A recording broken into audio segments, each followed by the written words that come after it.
Good evening. Welcome. My name is Laura Kaufman. I'm this year's president of O.P.E.N. We're excited to have everybody back.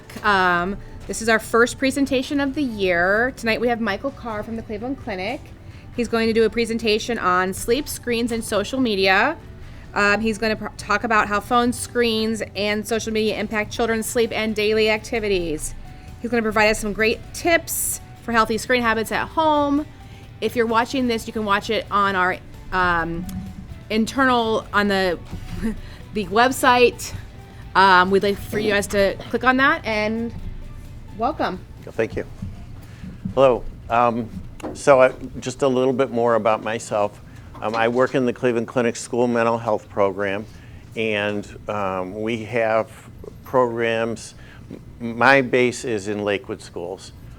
We have programs now in Strongsville, Berea, Garfield Heights, and we're starting a new small cohort in some private Cleveland schools.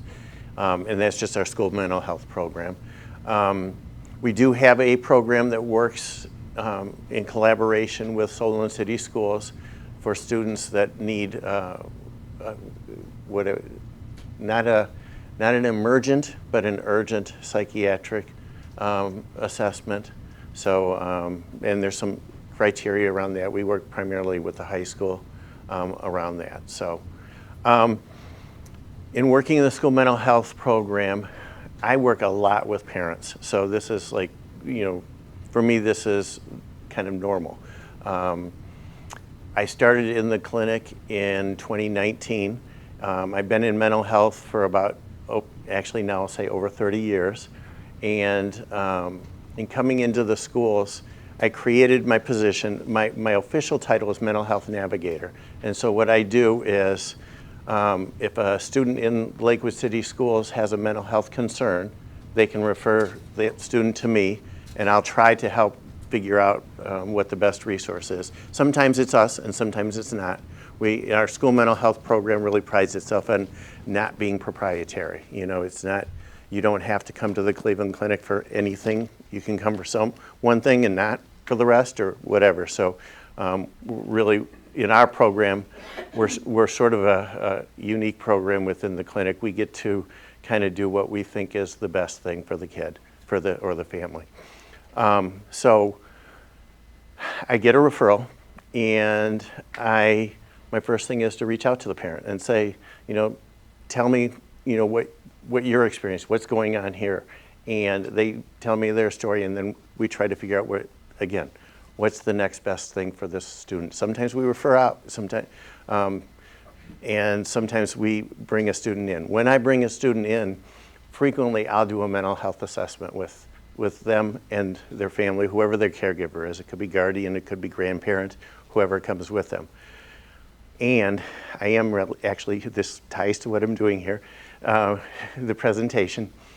One of the biggest things that I find is helping the parents is a huge component of what we need to do. The student, sometimes, it depends on, we work with the entire age range. I have kindergartners that I work with, and I have 12th graders that I work with. So the need is very different. But a lot of times what I find is that the parents feel like their kid didn't come with a manual. And they have two kids, and the manual for the first one didn't work for the second one. And so, we try to figure some of those things out sometimes. And so it was 2 years ago, we started to plan a summer retreat for our program, and we identified that there were 3 main areas that we saw a need in. First one was anxiety. That's probably no surprise to anybody. So first was anxiety. Second was substance use. We were running into a lot of problems with weed, is what the kids are saying to me. So weed is it. And now off the top of my head, I'm blanking on what the third one is. In working as a navigator, I had a partner come in with me, and we put a 3-part series together originally for Berea City Schools. We've done it in Garfield, and that is the original presentation model we had for here, but it was on communication, anxiety, and the 3 S's: sleep, social media. I guess what I would say, sleep was one. Now that I think about it, sleep and screens were kind of intertwined as far as being the other thing that we were seeing a big need for. How do we help? We see a huge piece where sleep affects mental health. And so I'm going to go ahead and advance a few slides here and use this just as a little more of our introduction. We talk a lot about growing a person when we think about working with kids. And there's an anxiety expert that we work with a lot. Interesting problem solving. So, but there's an anxiety expert out of New Hampshire that we've read a lot and done a lot of kind of studying with her model. And she talks about that these are the 3 things that we want our kids to have when they get out of our household. We want them to know how to do things on their own. We want them to be able to be flexible, because life is not always going to come at them the way they want it to, okay? Or it doesn't do that for me. So, and then problem solving. You know, when life gives them a twist, can they shift and figure out, how am I going to handle this? So her name is Lynn Lyons. I don't think I brought one of her books. These are 4 of my favorite books. But Lynn Lyons, she has a podcast that is in the, and I'm hoping that you can send out the stuff afterwards. Okay, so in the reference, Lynn Lyons is there. Her podcast is called Flusterclux, and it's play on a word, and it's about anxiety. And she talks about how to help with anxiety, and some of her things is she talks about that anxiety is a family disorder. And so it's, some people don't like to hear that, but one of her quotes is, with it is that, we argue whether it's nature or nurture. And she says, Mom, Dad, I hate to tell you, but if it's genetic, it's you. If it's environment, it's you. So, and I say that hopefully in some jest, there's a lot of truth to it, but we never want to blame or pick on people. We all end up where we are, and then we got to figure out what's the next step, okay? And so every one of us is going to do something wrong as a parent, and then what we got to do is figure out, okay, what am I doing well, what's not working, and how do I shift? So anyway, these are 3 of the things that she prioritizes and that we use as well. Some of you may have heard of Lisa D'Amour, and I do have one of her books here. If you have a middle school or high school student, this is an amazing book. It's a simple read. It's called The Emotional Lives of Teenagers. Dr. D'Amour has a podcast called Ask Lisa, and she is actually wonderful. If you listen to her podcast, actually if you go to her website, she's written, I think, 3 New York Times bestsellers. This is the last one. And what she has done is she's downloaded all her podcasts and all her books into AI, and she has an AI tool called Rosie, and you just ask Rosie a question, and what it does is it sifts through all her information, and then it'll give you an answer. So if you're struggling with something and you want to get some advice, know that nothing is absolutely perfect, and all of our children have a little bit of a nuance that's different, but her advice is really pretty good. So as we talked about this topic, this is one of the things that in my work I really find so true. So often what happens is we or our kids, probably both, have something happen to us. Maybe I do something dumb. And instead of sitting there and saying, oh man, why did I do that? What should I do different next time? I distract myself. I don't want to feel bad.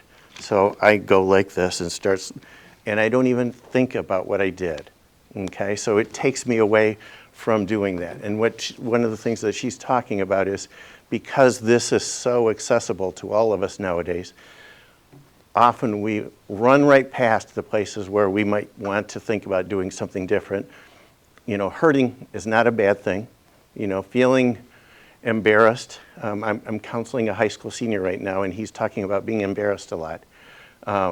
We're working through that, but embarrassment is telling you that something isn't going right, okay, and you want to do something different. And he's moved actually to that place where he recognizes that he's not doing what he really wants to be doing. And so the embarrassment is actually a way that nature is giving him a message. So pay attention. Next time you start to be embarrassed, stop there. Don't keep going. Stop there and say, ooh, what am I doing? What can I do different? Okay, some of the other parenting things I want to share with you before we get going too deeply. My coworker Emily and I put this together, and it's something we use with parents a lot. If you think about as you're raising your child and contrast it to growing a plant, they both start out with a seed or a DNA, okay? The plant needs oxygen or air. You as the parent, your influence is that oxygen or air, okay? So you have to be giving them good oxygen, good air. Your plant needs sunlight and other weather conditions. Well, those are stimulating exposures, opportunities to do things. Does your child go for hikes in the metro parks? Does your child take on challenges, do different things, drama club, sports, whatever, something that challenges them? Making it easy for our kids is really actually dangerous, because if we never yell at our children, and I'm not proposing that you yell at them, but you're going to, because you will lose your temper. If you don't, you're like the one person in this room, and you need to tell us what you do, but you're going to lose your temper at some point in time and yell.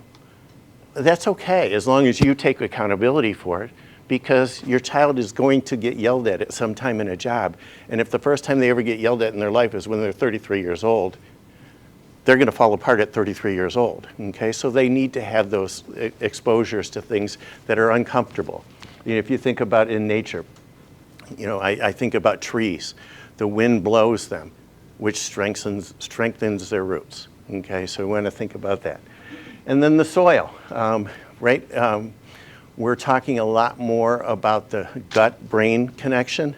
Do you know that there is more serotonin in your gut than there is in your brain? And probably everybody here has heard the word serotonin as being one of the main brain neurotransmitters that we associate with depression and anxiety and things like that. So, and then the last one here is daily cycle.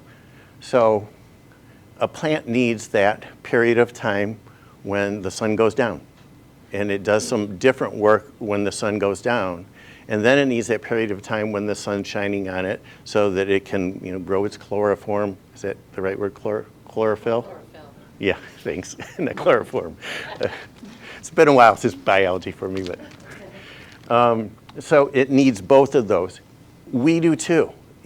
We need that time where we get out, we go for a walk, we go for a run, we go for a bike ride, we do something active, and we need that time when we rest.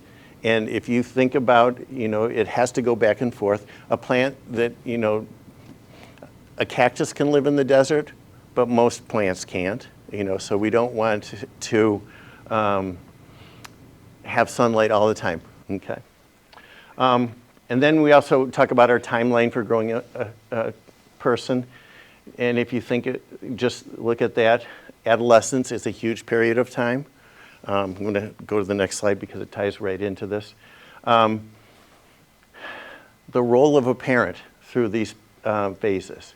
When they're little, you're the boss, okay? Hopefully you're not a mean boss, but you're a nurturing, caring boss, but you still decide all the rules. As they move towards adolescence, you become a little bit more of a coach, okay? As they get older, you become a consultant. And one of the things that I always tell parents is consultants can be fired, And coaches actually can be too. And the last thing that you want is your 16-year-old making the decision about sex and drugs and all that with nobody to consult with, okay? So there's some pieces of what you're doing in parenting where you're gonna decide, I'm gonna let them win this one even though I don't necessarily completely agree with it, you know, and not in unsafe places, but you're thinking about sometimes they have to take some risks and they might fall down, okay? Well, then they learn how to dust themselves up and get up, okay? So we have to figure out what risks can we tolerate, okay? That makes sense? Or any questions?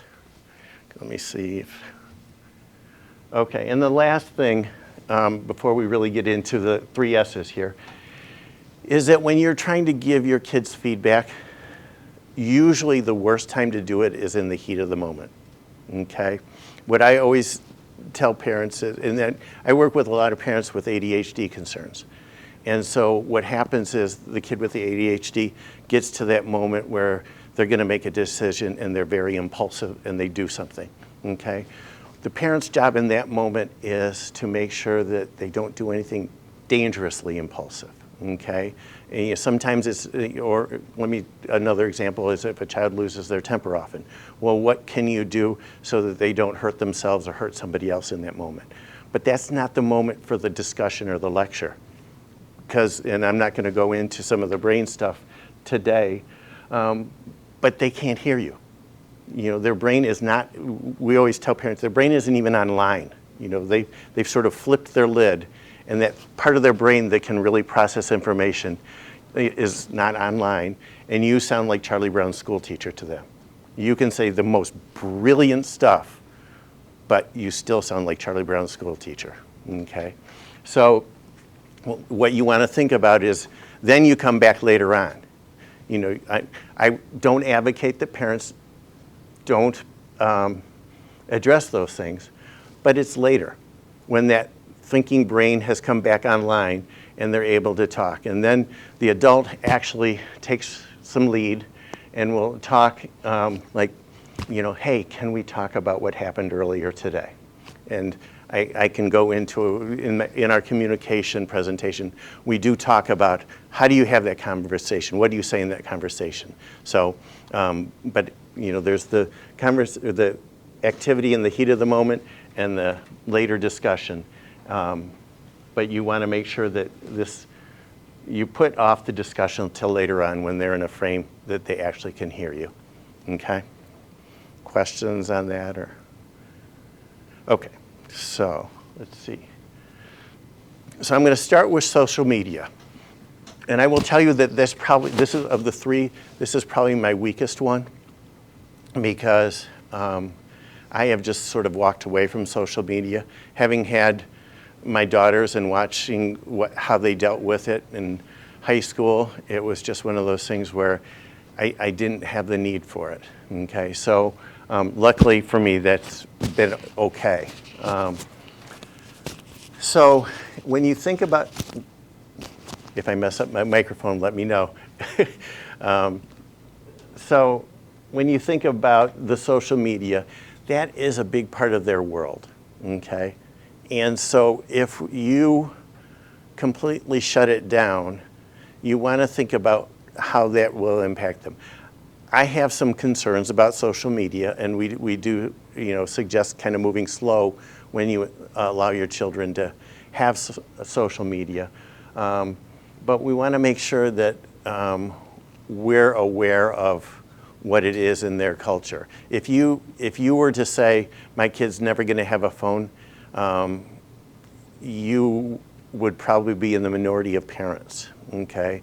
And so I'm going to tell you that we, as our school mental health team, are really pushing a lot more caution with this and going a lot slower. But you want to be aware of what's going on. Again, as I talked about, you're a coach. As they get older, you're a coach or a consultant. So you want to make sure that you keep your relationship strong so that you have influence with them. You know, you want to be able to influence them to make some good decisions.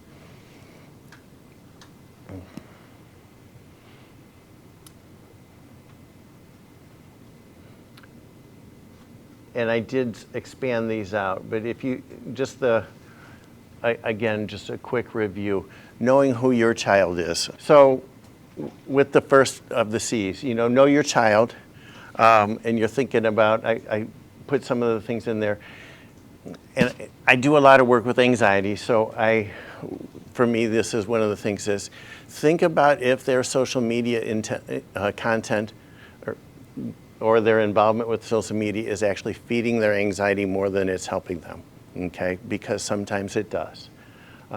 It can be a positive support. So a lot of what I'm going to talk about today is not necessarily going to be the positive aspects of these things, but there are some things where kids can stay somewhat more connected. And then thinking about, is it taking away other activities? And that's in one of the others. So content, you want to help them think about what they're doing on media. Is it exposing them to a lot of violence or, role modeling that you really don't want them to be seeing as a role model? The unrealistic beauty standards, I think that's a really big one. And a lot of, especially girls, but even boys are affected by that one, okay? Some of the commercialism. And the Common Sense Media does give you some other ideas if you want to look up what are some other media sources that you might recommend to your child. The calm. This is huge. I think that it's really important to have that time in all of our lives when we pause and we, let our body recover. And for kids, there's so much that with the phones that they don't give themselves that. With the cyberbullying, which I'm not going to go into a big piece about. If you think about when most of us were kids, definitely when I was a kid, if I had somebody who was picking on me at school, I went home at 3 o'clock and I didn't have to think about that person again till the next day. I mean, it might be going in through my head, but they weren't going to message me in the middle of the night. I wasn't going to be at risk of being exposed to the extent our kids are now. So it's really 24/7. And you're thinking about, is this affecting their sleep? And they did mention this. Is the social media, the screen, is this the only way your child knows how to calm down? Okay, and if it is, you really want to think about, okay, what other tools can I put in the toolkit? You want to have a hammer, you want to have pliers, you want to have all of these different tools. And then you have different size screwdrivers too. So all sorts of different things that you want to have here for them. Okay, and then with the crowding out, what's it taking the place of? Family nights. If you have a movie night, you want to see if you can keep some of those things, keep your kid connected and having fun, being a kid, being silly, doing things with their parents, all this other stuff that we have here. Again, sleep just keeps coming up in these ones, huh? And then the last one, they did talk about this in communication.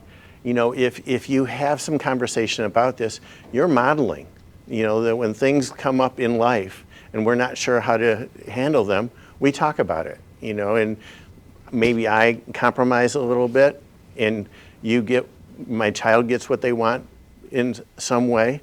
And again, I'm modeling for them. So you want to think about this communication. If you when they're little, you don't give them a phone yet, okay? As they get older and that place where you finally decide, okay, I'm going to give them a phone, then you have to have communications.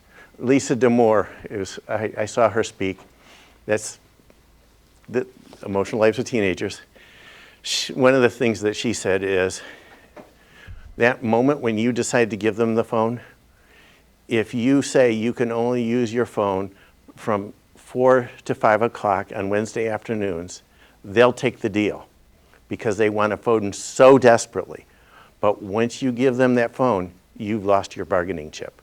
Okay, so so think about it, and that's kind of a silly example, but if you think about it, you want to make sure that one, they're ready when you give them the phone, and two, that you still maintain the ability to have a conversation with them about it. It's not like, okay, you're 12, and I've always told you that you're 12, you can have a phone, here you go, good luck. Okay. One of the things that is something that some people don't think about is when we used to think about that sexual predator, we used to not let our children go to the park all by themselves or something. Well, the sexual predator is on their phone. Okay? So when you think about phones, another recommendation for phones is that phones are only used in public areas. Okay? The risk of my daughter sexting with a friend is pretty minimal if she has to use her phone in the living room with my wife and I. Okay? But when you give them the phone to go to their room, they're all alone and you don't know who's there on that phone with them. Okay? So, and I'm not saying that to scare people, but to think about it. You just want to have those thoughts in your mind about, when you use the phone, what are the rules that you guys are going to negotiate in your household around phones? So,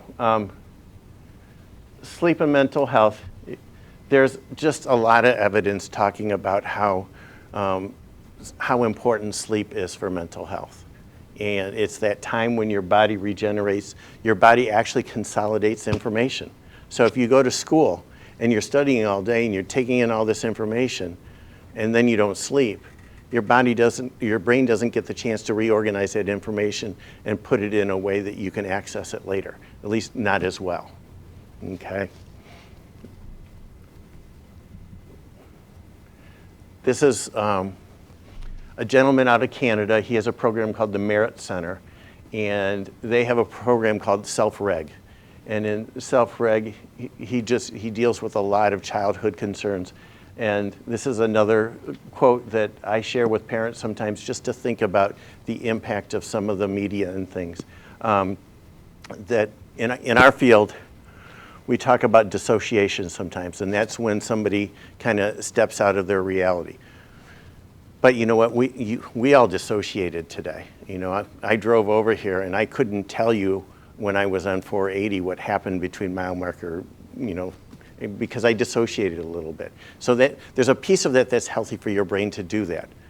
But too much of it is not healthy. So again, it's that finding that middle ground. You don't want to be, it's not good for your brain to be totally focused all the time. And in fact, it can't do that. But it's also not good that you don't have yourself tied into reality and what's going on. And what he's saying here is dissociating is not completely the same thing as calmness. And calmness is really a good thing for your brain. Okay? All right. So these are the recommendations from the American Academy of Sleep Medicine. Look at how much sleep they're recommending for teenagers. Do you see that? 8 to 10 hours of sleep per night. Anybody here have a teenager? How often do they get 8 hours of sleep a night? Yeah, not very. Sometimes on the weekends. Okay. Because they'll sleep until noon or 1. Okay. So, yeah. But not regularly. Yeah. And I made a new slide, I added a new slide today, and then when I went to actually send this, it disappeared. I don't know where it went. I'm gonna have to ad lib on that one a little bit. So, sleep hygiene. So when we talk about sleep hygiene, this is the bedtime part of it, okay? With the bedtime, you wanna set up a routine that, again, starts 1 to 2 hours before bedtime. When you have little ones, it's really easy to do that. When you have older ones, it's really hard to do that, okay? So, but you want to try to influence them to do some of this stuff.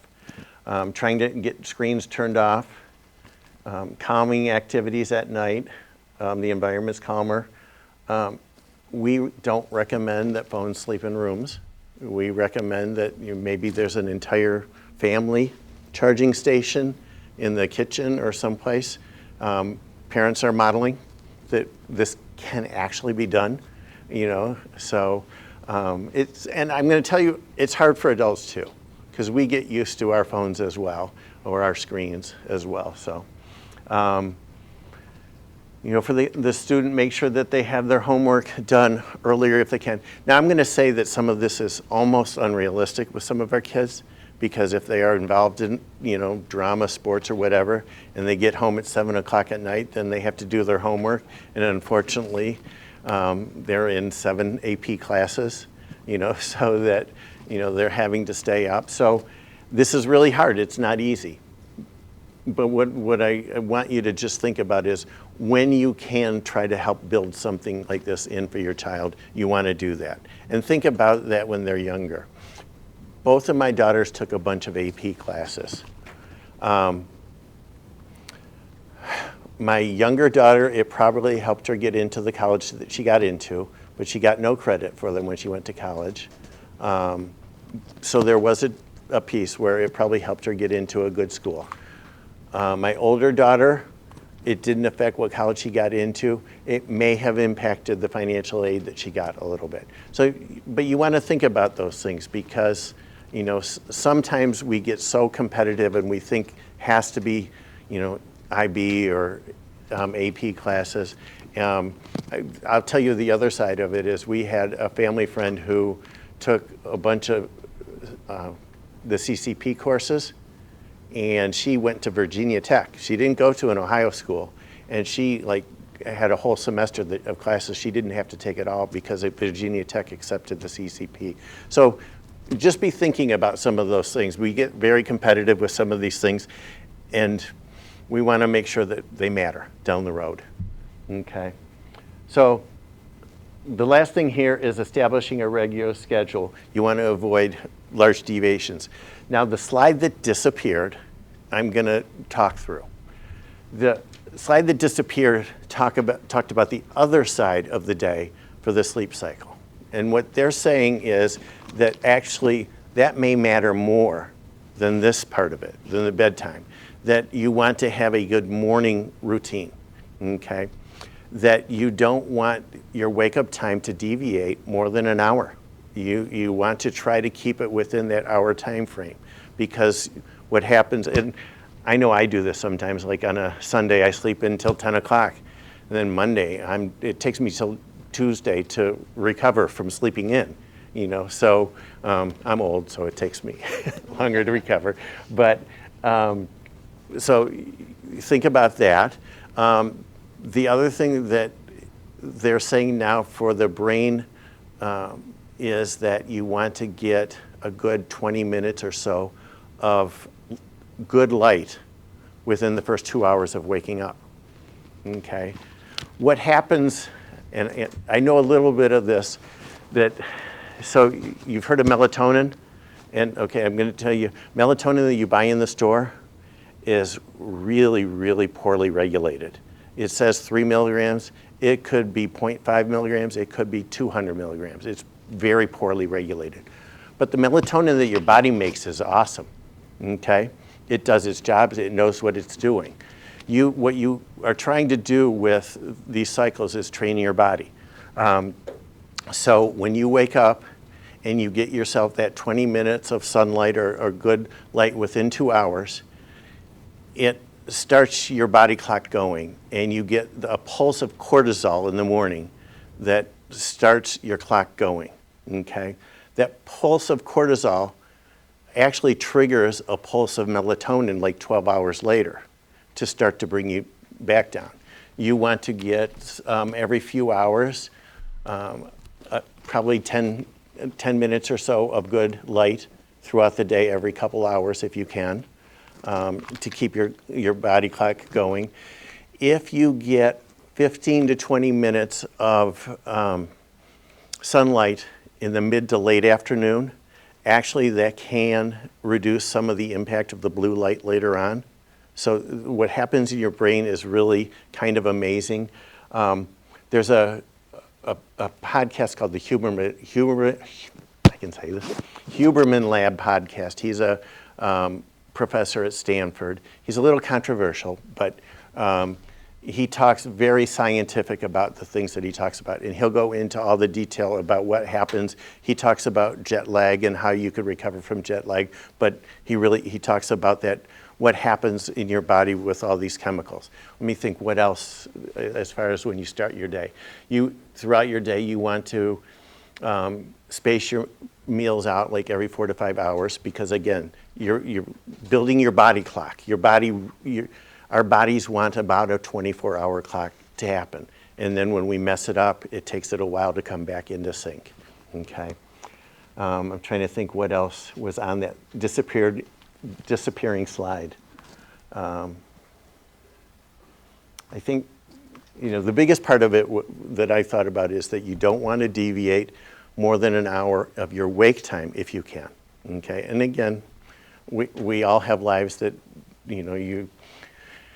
your daughter may have a soccer tournament that you got to get up at 5 o'clock on Saturday morning, or something else happens, you can't get out and get some sunlight, but try to do that. And then there is like the light that I get from this room is nothing compared to 15 minutes of sunlight. And they actually, Huberman does talk about that you can get and I think I even have it on my phone, a luminosity app that can measure the light, and they're free ones, so you can see. But they talk about even the sunlight, how it hits certain parts of your eyes at certain times really matters, and that the windows impact that. It decreases the value of that. Here's some recommendations for phones. Wait until your child asks for access. I do have parents that I've worked with that, they're just so excited to get their child a phone that they do it. I'm like, why? Why? Once you introduce it, you can't put the horse back in the barn, or whatever the saying would be. And then, before you give that phone, you make rules. You set some ground rules. Two of them that I have there, is use phone in common areas. Phones don't go into bedrooms. Where does the phone sleep? You want to think about is you're giving them the minimum access that you can, okay? Because you can always increase, but you can't, I shouldn't say you can't decrease, but it's much harder to walk something back than it is to just not go there yet. One of the recommendations is when you decide that it's time to let your child have a social media, you start with one social media app. It's free reign, you can use social media now. You start with one, you make sure that they have some responsibility around how they use it.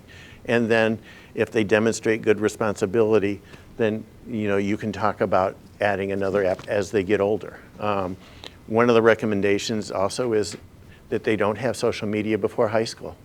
And I've heard some people even talk 16. That's going to be difficult. You're going to be fighting your children's culture, okay? That's not necessarily a bad thing. My older daughter, who's 25 years old now and is a school teacher, has a picture that she still has where it was probably about 7th grade.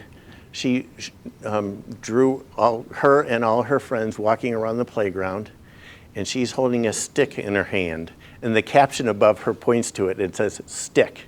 All her friends have phones, okay? Now she's 25, and she is actually thanking us for some of those things. In fact, this was probably about a month ago. She said, oh man, I wish I'd listened to you. I now know why you were telling me those things. Like, it was shocking. It does happen. But I have to tell you, it waits a long time to happen. It doesn't happen in junior high or middle school or high school too often, okay? And, stay close. Just knowing that there are risks around the phone, you want to make sure that you're there. Again, you're their consultant. You want to make sure that when the thing becomes uncertain for them, that they feel comfortable saying, hey, my friend is doing this and I'm just not sure, okay? There may become a time where you're not that person, okay? So if they can have another adult in their life that you feel is good for them, that is wonderful. You know, it could be a teacher, it could be a coach, it could be, you know, a youth minister, you know, whoever, it could be grandma, you know, somebody else, some other adult, because it's pretty typical that they're going to push us away in high school, and we're not going to be that person that they turn to. We want to avoid it if we can, but then again, you know, there's a piece of that that is actually pretty normal development. They have to figure out, how do I, you know, do this thing on my own, and don't want mom and dad's rules dictating what I do. I have some controversial beliefs because I really do believe that this stuff impacts our kids. What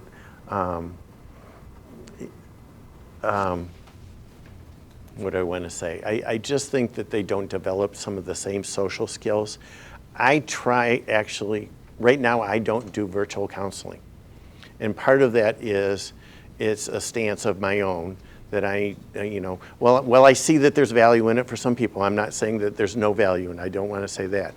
But for me, you know, the kids that I work with, I want them to learn how to listen to me, you know, see that I'm actually giving them face-to-face contact, eye-to-eye contact, and, you know, and give them the chance to impact me, you know, as well as me impact them. So that face-to-face stuff, I recommend play card games, go fish, spoons, you know, or board games where you're sitting around the table together, laughing. You know, the longer you can keep those things going in your family, the better, you know. And my daughters, in our family on Thanksgiving, we always had games after the meals. My daughters still look forward to, they you know, in their 20s, and they want to play spoons, you know, so that's good, you know. So as long as you can keep it, you have to be fun. You know, that's the other piece of it, because if we're just sober, then our kids are going to choose to go somewhere else. This is a very provocative quote, but I love it. So, and I'm going to read it. In the process of growing up, there are two choices. The child either grows up and learns to overcome frustration, or it is spoiled.